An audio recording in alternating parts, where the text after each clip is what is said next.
Welcome to Dory Cote on Shamanism, a weekly podcast that explores one theme in shamanism throughout each month. Get comfortable, have a seat, and let's get started. This is the second in a series of 4 podcasts on the topic of power animals. And this podcast is specifically about how power animals can help children.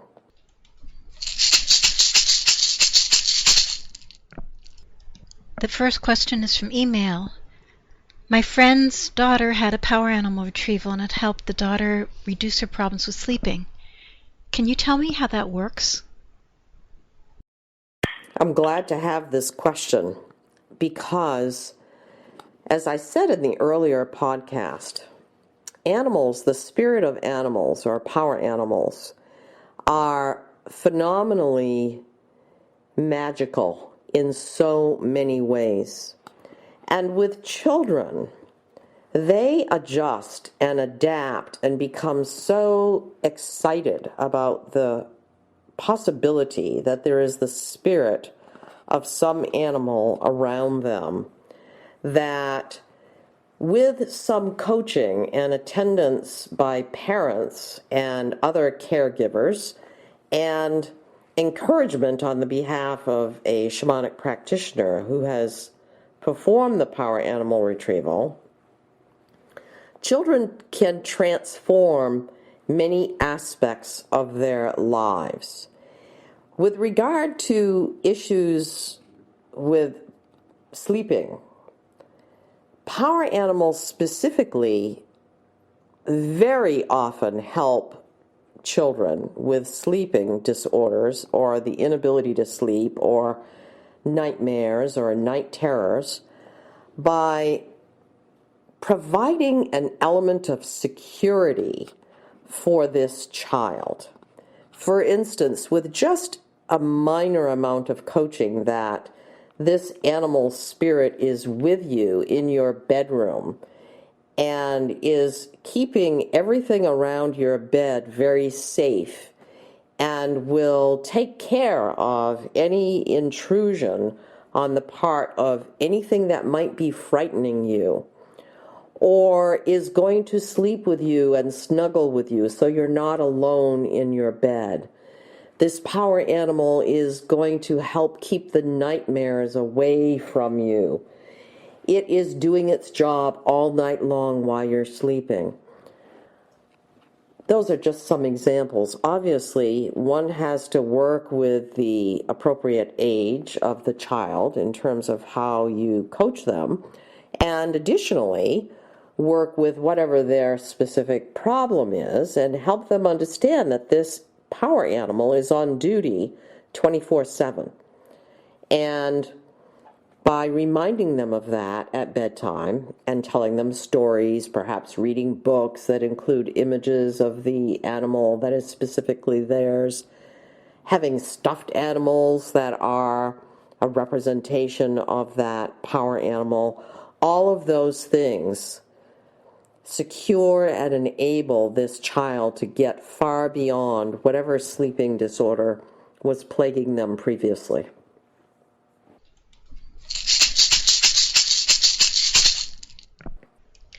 Can a power animal retrieval help a child who has problems at school? Can it help the child with bullying or with feeling left out? Absolutely.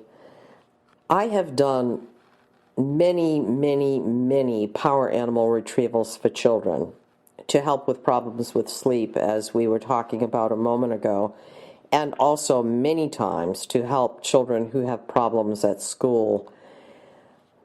Children, unfortunately, we send off into the educational system, and it is not a perfect place.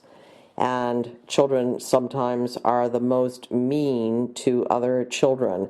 And so bullying happens, or a child, because they are perhaps very artistically inclined and not sports inclined, or have some other difference, may be feeling left out.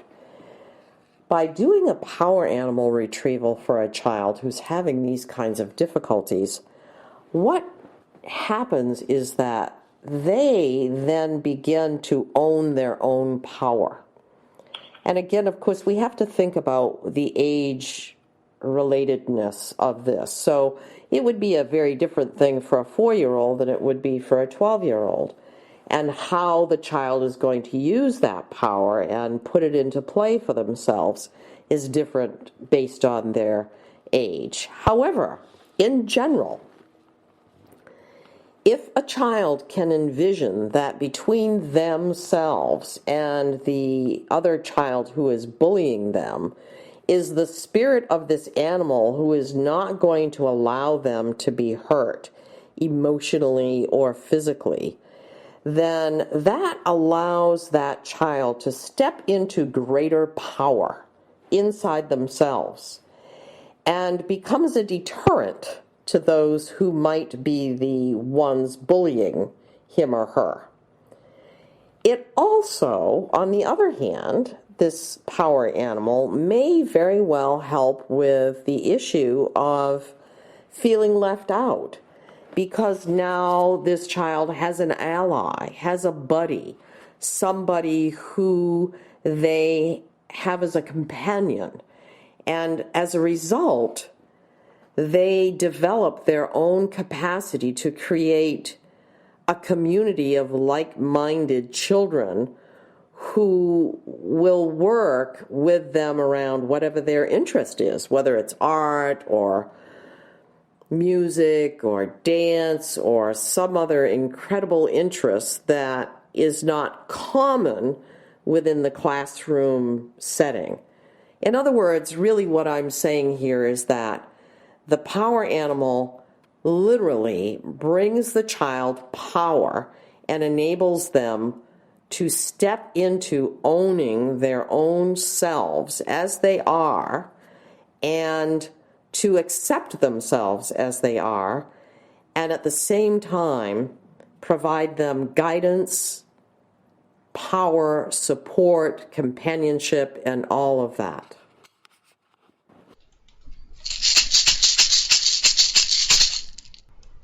Another listener question. Do most children even relate to this whole concept of power animals? And is there an age when you might expect it would not help or matter to a child? Most children relate instantly to the concept of a power animal and jump in almost immediately with drawing images of that power animal.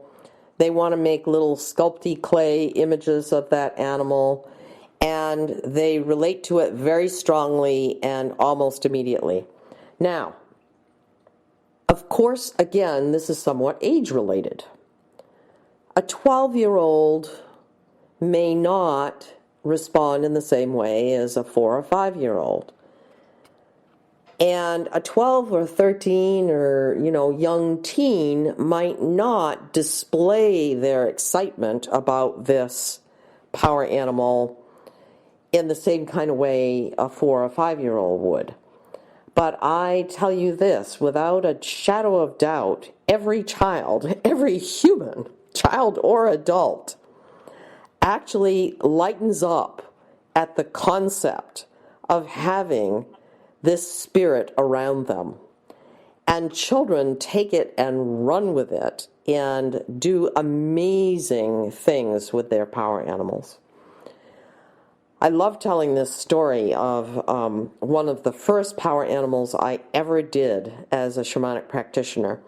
It was with a little girl who was 4 years old at the time, somebody that I have stayed in touch with through the years because I know her mom. And this little girl actually just went off to her senior prom recently. But when she was 4 years old, she was having tremendous difficulty with feeling safe going upstairs to her bedroom. And her mom brought her to me to see if I could help. She was concerned, obviously, that something was going on with her. And so we did a power animal retrieval. And I brought back the spirit of a purple dragon. And this little girl looked at me and said, "I hate dragons. Well, I was pretty new as a practitioner, so that was a little off-putting to say the least. But within 15 seconds, she looked at me again and she said, well, actually, his name is Frank. And then she started this whole story about the dragon and who this dragon was in her life. And given some art materials and some crayons, she started drawing images of the dragon.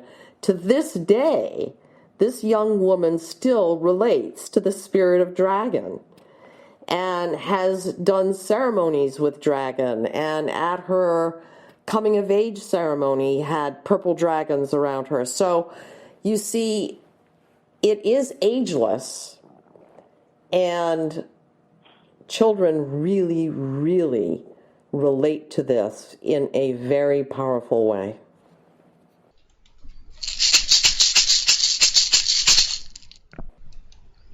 From email, how can my friend help her daughter to celebrate and maintain her relationship with her power animal?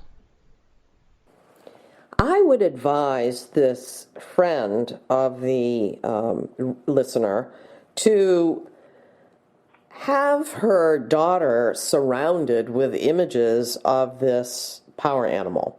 For instance, have some stuffed animals on the child's bed. Have images in her bedroom. Tuck a little postcard image of her power animal into her backpack before she goes to school.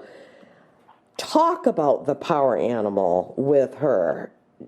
Let her have her relationship, but enhance that by discussing the presence of this power animal, just like you talk about this young girl's relationship with her best friend at school.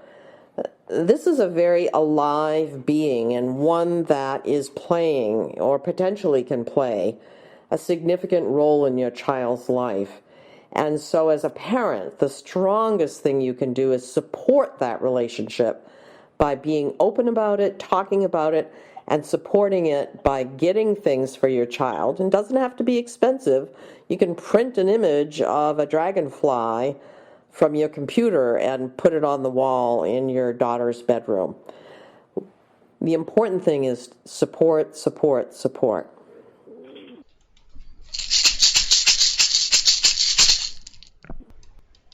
Is it possible that some children already know who their power animal is? And in these cases, how best to support that in their lives? Oftentimes, children have a sense that there is the spirit of an animal around them.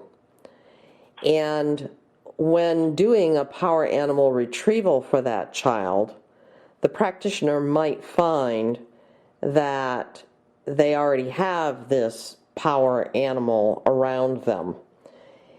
That does not negate the possibility that there's still a need for another power animal through the power animal retrieval process. And so encourage children to embrace the possibility of having more than one power animal. Children often feel a strong connection with the animal, insect, and bird kingdoms in particular.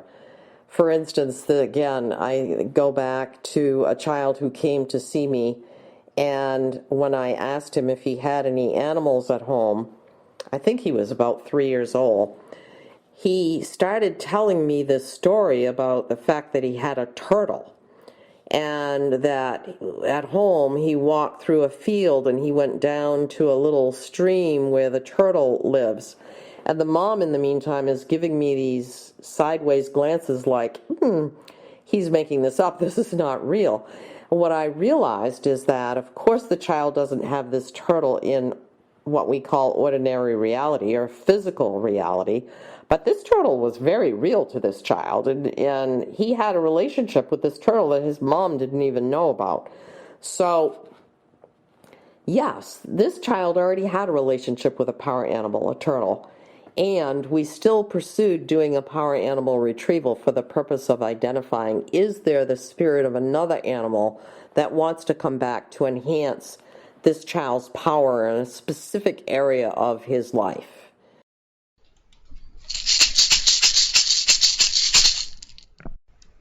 Can you do a power animal retrieval for an infant?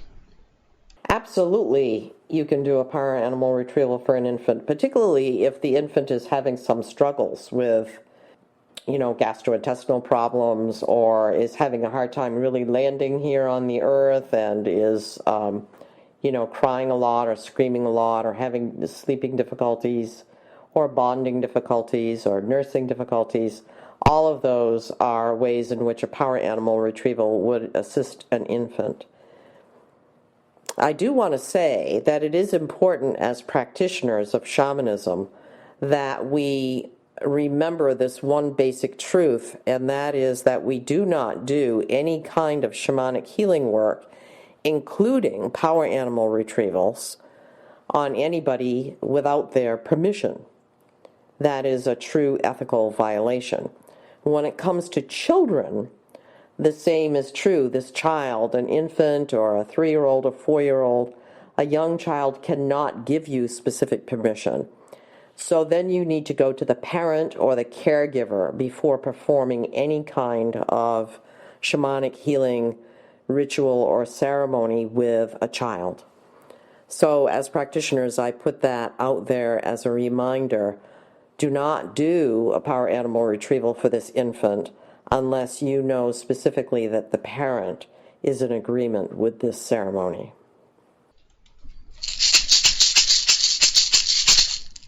This completes the questions on this topic. Do you have any information that you would like to add? I would like to add this. Doing power animal retrievals for children, if you're drawn to working with children, is one of the most heart-warming, exciting, and joy-filled opportunities as a practitioner that you could ever possibly have. So if you're not already doing power animal retrievals with children, I encourage you to look in that direction if you at all resonate with children.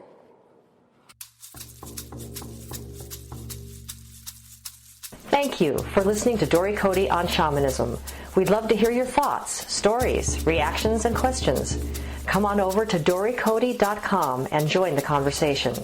And tune in next week for more on this subject, or next month for a new subject. You can subscribe to this podcast in iTunes or sign up on dorycote.com to receive notices when the podcasts are posted. That's Dory, D-O-R-Y, and Cote, C-O-T-E.com. Drumming and rattling by Dory Cote and Terry Morgan. Technical assistance and audio production by JillHackett.com. And this is Susan Savelle, wishing you many blessings in your life. We hope to have you join us next time.